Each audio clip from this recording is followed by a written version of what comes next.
This is the new Lumix G9 Mark II, a lightweight feature-packed Micro Four Thirds beast. Boasting a 25.2 megapixel sensor, more megapixels means more flexibility when editing photos in the editing suite.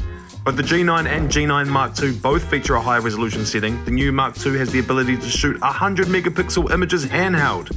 It also features dynamic range boost, which gives me a huge amount of room to move with the shadows and darker areas of my image. The G9II has 19 photo styles, which are especially handy when you need to create content on the go but still want a bit of character to your image. You can also upload your own real-time LUTs right into the body of the camera. The G9II can shoot 60 frames per second with the electronic shutter and has 8 stops of inbuilt stabilization. I can walk handheld and still keep a beautiful, stable shot.